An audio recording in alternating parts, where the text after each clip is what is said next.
Welcome to the RIM Podcast, episode 18. This is the RIM Podcast that either you are a lawyer, politician, community leader, spiritual leader who comes there to within the community to care and share.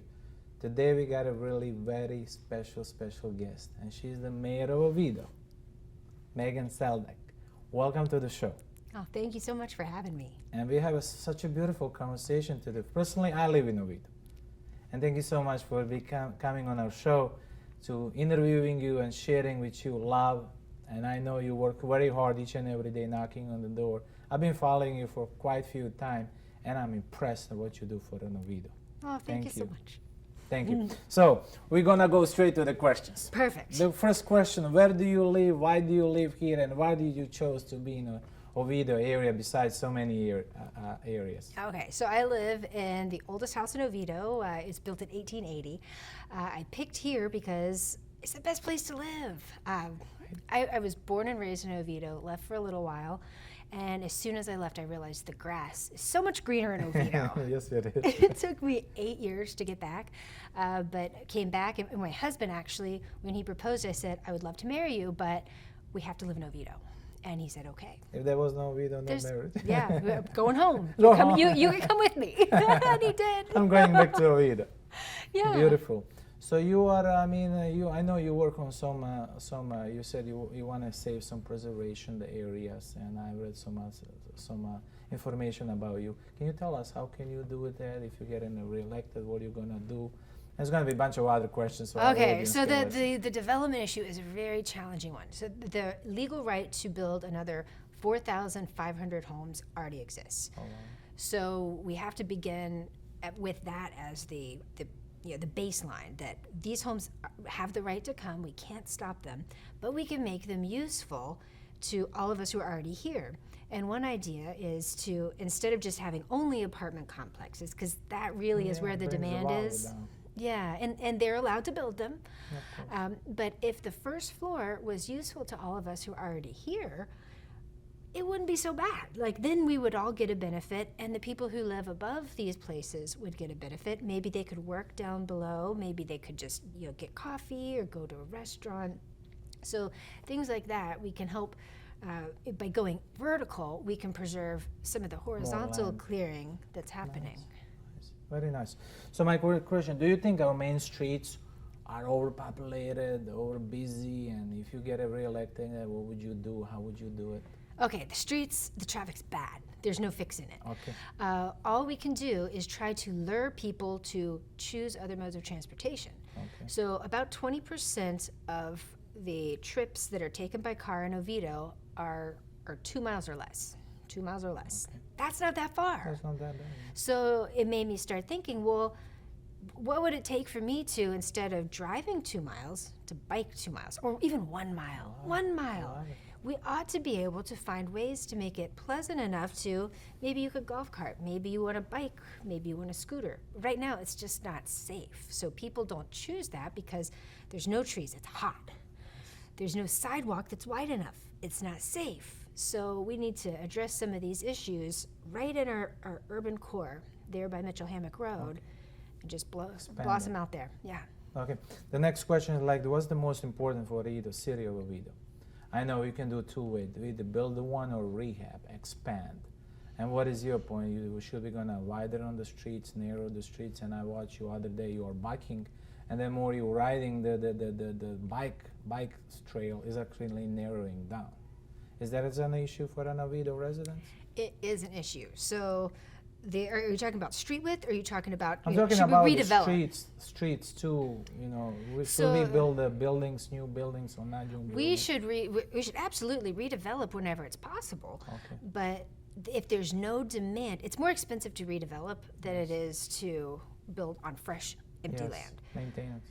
So if the legal right to do the easy thing exists, it's very hard to get people to redevelop unless the price and the incentives are right. So on the government side, we can do things like incentivize building up and redeveloping, maybe help them out with a little bit of infrastructure, create a special taxing district that can make it financially make it a financially break-even situation for the developer to pick to redevelop instead of build on the fresh land.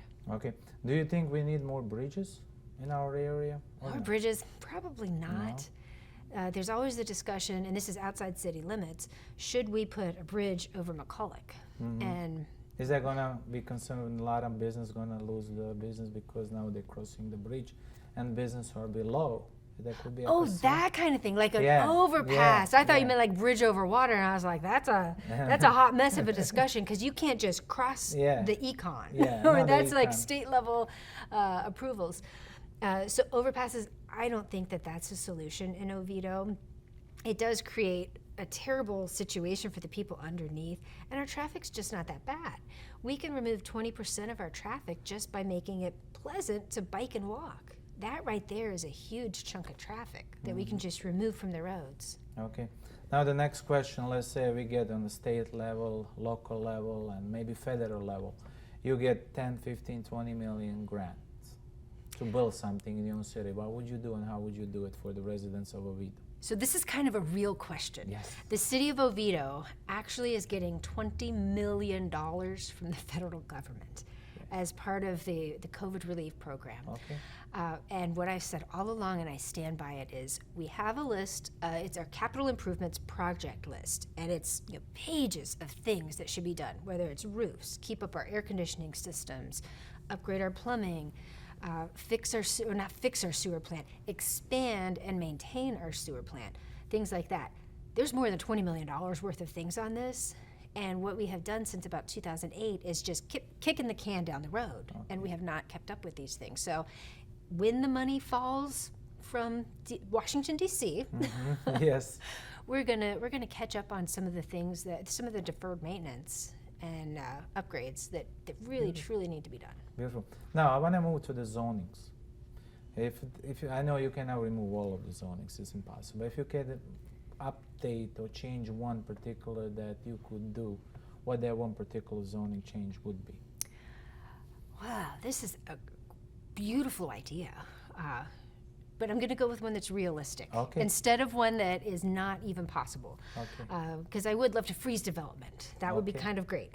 But since I cannot, what I would like to do instead is have everything developed from here on out be mixed use. Okay. So single-use properties, even as infill projects, if we can allow more diversity of use, even in existing neighborhoods where the HOA will allow it. Yes. HOAs can prevent these things, but if there's a little lot on 426 that's surrounded by homes, but it's on 426, well, maybe it would be okay to have it be an office professional kind of a thing, but a second story of housing.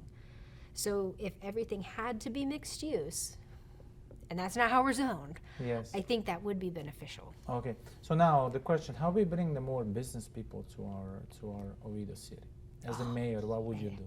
So what we're doing for the Oviedo Mall is we have researched what are growing industries and where can they fit, and we discovered that there's no place for micro-industrial to go.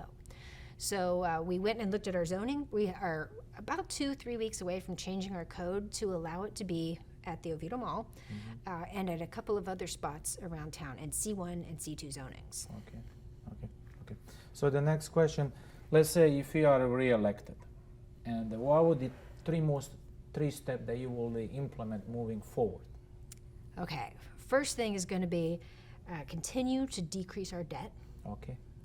Keep on trying to move towards no parking minimums. Okay. There we go, no parking minimums, parking minimums. which kind of speaks to the zoning issue. If you require people to have massive amounts of parking, it really takes the free market element out of it. Yes, So it does. it kind of goes back to that.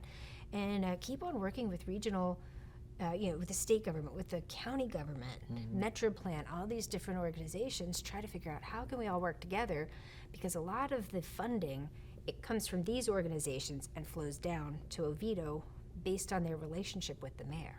Okay, nice. So other questions like how we as residents of Oviedo could more support you support us, certain city halls, meetings, what would you do?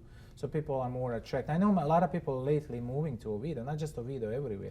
We got people from north coming. So what would you do as a next mayor and current mayor? What would you do to attract more people then maybe now aware of you as I am being here 23. Maybe I'm just 2 months and looking on social media. I'm like, who is the mayor? I don't know who is the mayor. Yeah. But what would you do differently than other mayors in other cities to attract more people to come to Oviedo and bring them more money?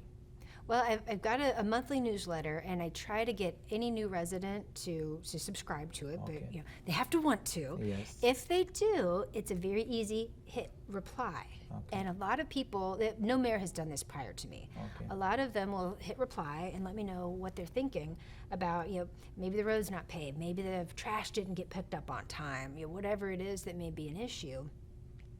Then at least I know. And if there's a hot button issue, I say, keep an eye on this issue, and 2 weeks from now, if it's not fixed, call me. So just getting that initial line of communication going, that fixes a lot of things. Okay, so now let's there's a public meeting or public project, and the residents of Oviedo has an issue. How would you involve the residents? And how would Show up to City Show Hall. up.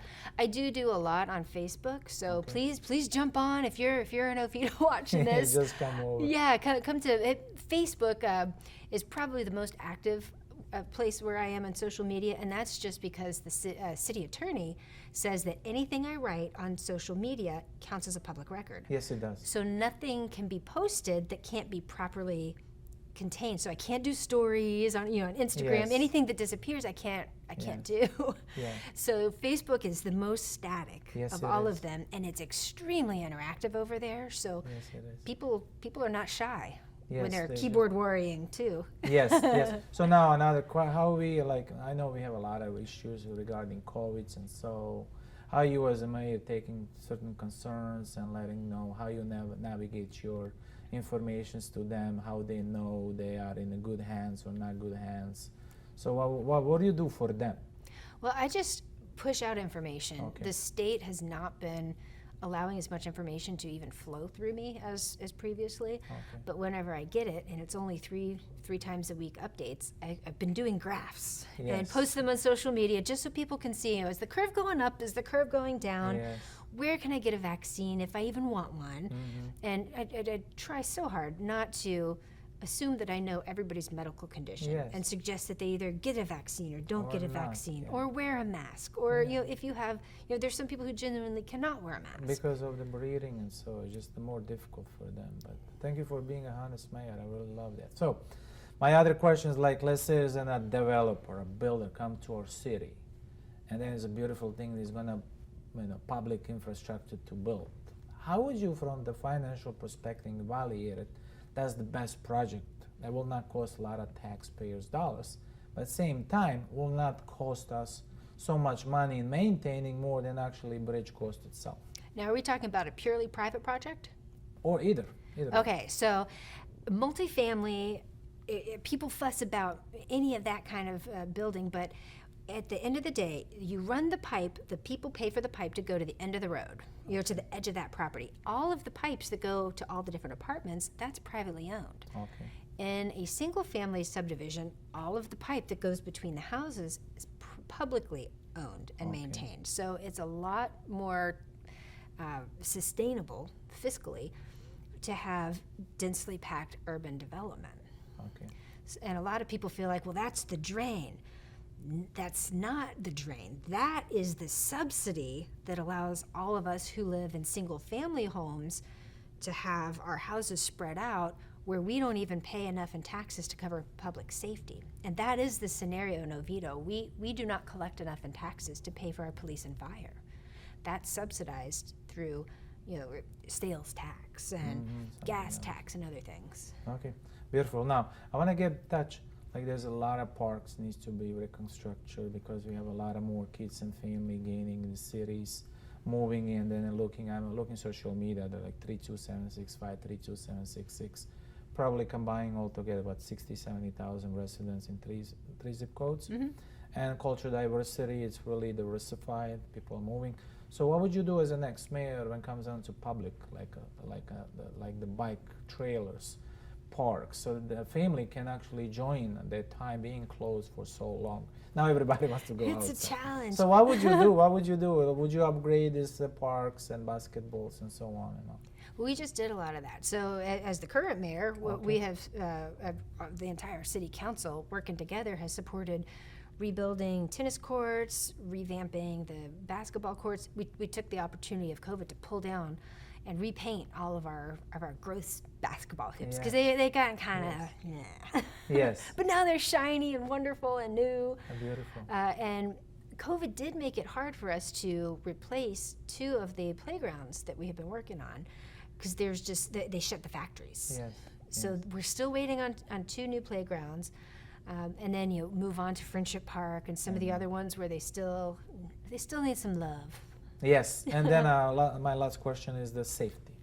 How safe we are here in Oviedo? We couldn't be safer. Okay. We're always there's independent agencies that always go out and say, who's the safest city, and usually It's Oviedo. it's Oviedo. Yes. We're in the top 10. Love it. No crimes. Yes. Nice. So the last thing, if there is something else I left under the table, hide under the clap chairs or over the production, and you love to share with your residents, please look at them at the camera and say, why you guys should vote for me. All right. Well, I've lived here my entire life. I am not moving. I have no higher political aspirations. This is my home. And I've got the time to commit to this, and I have been committing the time to it. And how they can reach to you? megansladek.com, and that'll have buttons to go to every other place, but find me on Facebook, I'm on Instagram, or just call me, 407-365-8888.